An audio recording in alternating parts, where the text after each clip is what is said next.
اب یہاں پر موصوف صفت ہی کے جملے ہیں، لیکن یہ حالت نکرہ میں ہیں۔ اوپر میں حالت معرفہ کے تھے اور یہاں پر کیا ہے؟ حالت نکرہ کے۔ خلیفۃ عادل، خلیفہ کے مطلب خلیفہ ہی آتا ہے، عادل کے مطلب ہوتا ہے انصاف کرنے والا۔ تو ایک انصاف کرنے والا خلیفہ یا کوئی انصاف کرنے والا خلیفہ۔ قائد شجاع، شجاع کا مطلب ہوتا ہے بہادر، قائد کا مطلب رہنما۔ تو کوئی ایک بہادر رہنما یا ایک بہادر رہنما۔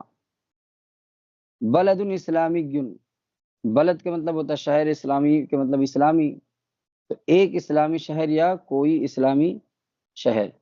تو نکرہ کا ترجمہ جب کیا جاتا ہے تو اس کا نکرہ کا معنی جو ہے جب آپ ترجمہ کریں گے تو ایک کا معنی لیا جا سکتا ہے، اور قرینے کے اعتبار سے کچھ کا بھی معنی لیا جا سکتا ہے، چند یا کچھ وغیرہ۔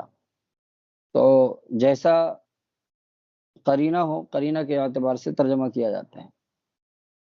مکان النظیف، نظیف کے مطلب ہوتا ہے صاف ستھرا، مکان کا مطلب مکان، مکان النظیف ایک صاف ستھرا مکان۔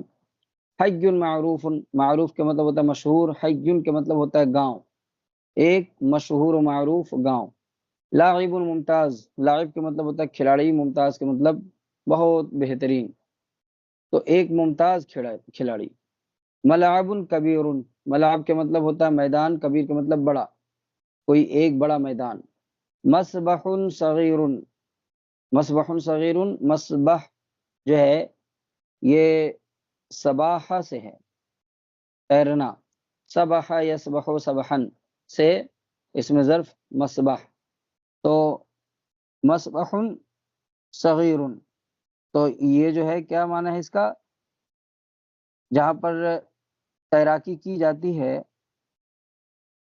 تو اس کو تیراکی کرنے کی جگہ کو کیا کہتے ہیں؟ حوض کہتے ہیں۔ مس کا معنی آپ سوئمنگ پول کر لیں، یہ زیادہ بہتر ہے۔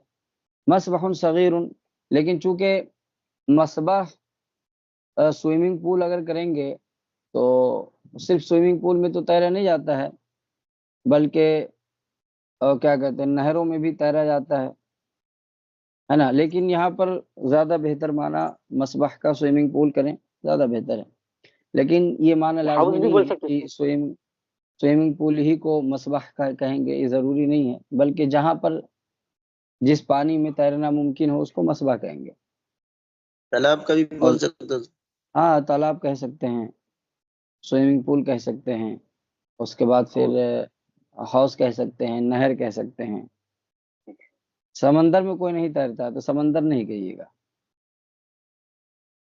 سمندر میں عموماً سمندر میں تیراکی نہیں کی جاتی، دریا جو گہرا ہوتا ہے عموماً وہاں پر لوگ تیرنے نہیں جاتے، تو دریا کے لیے الگ عربی آئے گی، یہاں پر سوئمنگ پول ہی کریں۔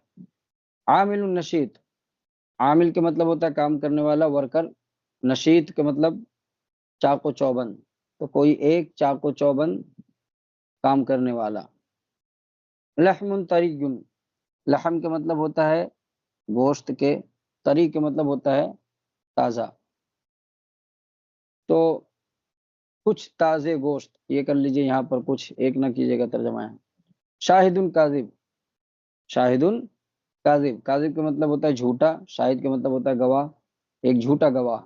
رجل امین، امین کا مطلب ہوتا ہے امانت دار، رجل کا مطلب آدمی، امانت دار آدمی۔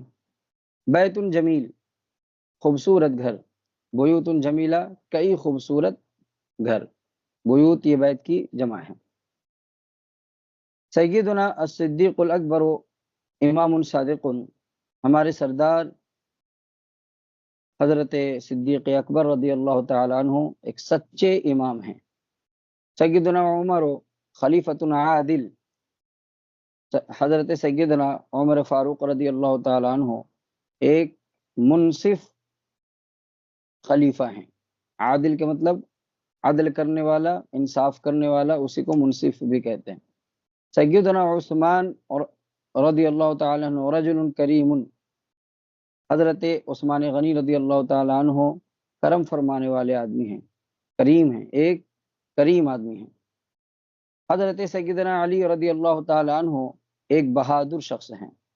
مکۃ المکرمہ مدینۃ کبیرۃ مبارکۃ، یہاں پہ دیکھیں مکۃ المکرمۃ مدینۃ کبیرۃ مبارکۃ، مکہ مکرمہ یہ موصوف ہے، اور کیا کہتے ہیں مدینۃ کبیرۃ مبارکۃ، یہ مکۃ المکرمہ یہ مبتدا بنے گا، اور مدینہ جو ہے یہ خبر واقع ہوگی، لیکن مدینہ موصوف بنے گا، کبیرۃ اس کی صفت اول اور مبارکہ اس کی صفت ثانی۔ تو مکہ مکرمہ ایک ایسا شہر ہے جو کہ بڑا مبارک ہے، جو کہ بڑا ہی مبارک ہے۔ تو یہاں پر دو صفتیں لائی گئی، ایک کبیرہ اور ایک مبارکہ۔ السمک غذاء مفید للانسان، سمک یہ مبتدا ہے، غذاء مفید للانسانی، غذاء یہ موصوف ہے، مفید یہ صفت ہے، اور للانسان یہ ثابت کے متعلق ہو جائے گا۔ تو سمک یعنی کہ مچھلی کیا ہے؟ ایک مفید غذا ہے انسان کے لیے۔ الدراجۃ الناریہ مرکبۃ مفیدۃ، الدراجۃ الناریہ مرکبۃ مفیدۃ، مرکب یہ رکیبہ یرکبو سے مرکب اس میں ظرف ہے، سوار ہونا، اور مرکب کا مطلب ہوتا ہے سوار ہونے کی چیز، تو سواری، اس کا معنی ہم مرکب کا معنی کیا کریں گے؟ سواری۔ الدراجۃ الناریہ کا مطلب ہوتا ہے موٹر سائیکل، موٹر سائیکل کیا ہے؟ ایک مفید سواری ہے۔ المعبد الہندوکیو مکان الشرک، معبد کے مطلب ہوتا ہے عبادت گاہ، ہندوکی کے مطلب ہندوؤں کی عبادت گاہ، ہندوکی یہ لفظ ہندو اور ہندوکی دونوں میں فرق ہے۔ ہندو کا مطلب جو ہے اس مذہب کے پرستار کو، مذہب کے ماننے والے کو ہندو کہتے ہیں، جیسے اسلام کے ماننے والے کو مسلم کہتے ہیں، اسی طریقے سے ہندو دھرم کو ماننے والے کو ہندو کہتے ہیں۔ اور ہندو کی کا مطلب ہوتا ہے بتوں کی پرستش کرنے والے، یہ خاص اسم ہو چکا ہے۔ المعبد الہندوکی، اس دونوں کا معنی مندر آئے گا، دونوں کو ملا کر کے مندر کا معنی کریں گے۔